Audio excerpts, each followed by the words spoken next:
मदन उड़ीसा के एक छोटे से गांव में पला बढ़ा।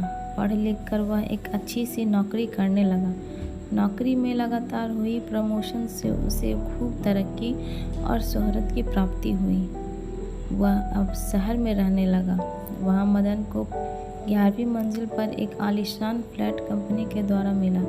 मदन अपनी पत्नी को एक बच्चे के साथ खूब ऐशो आराम से रहने लगा। उन पर समय का प्रभाव स्पष्ट देखा जा सकता था।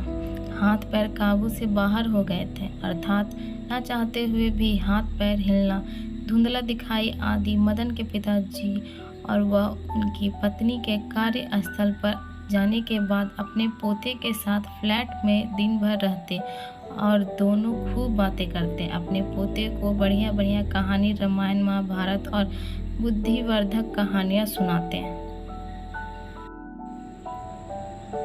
पोता खूब मन लगाकर उन कहानियों को सुनता। उन नन्हे से पोते का नाम श्याम था। घर में महंगे महंगे चीनी, मिट्टी और अन्य क्रोकरी के सामान थे।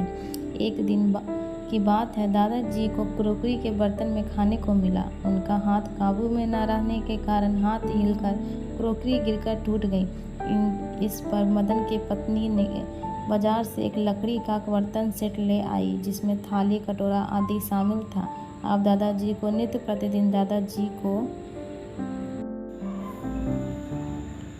उन बर्तनों में खाना मिलने लगा। दादाजी को इन बातों का बुरा तो लगा, किंतु उन्होंने किसी से कहा नहीं। एक दिन श्याम खेल खेल में लकड़ी से कुछ बर्तन बना रहा था।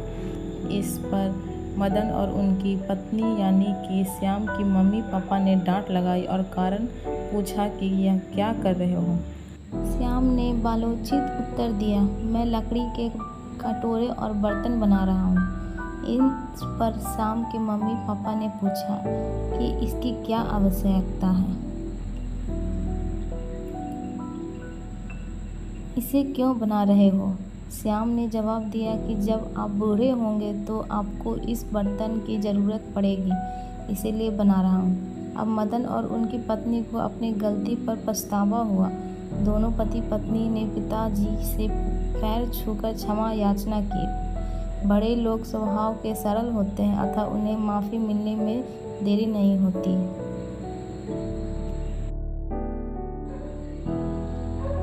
नैतिक शिक्षा, जैसा कर्म करते हैं फल भी वैसा ही मिलता है, अतः अपने कर्म अच्छे करने चाहिए।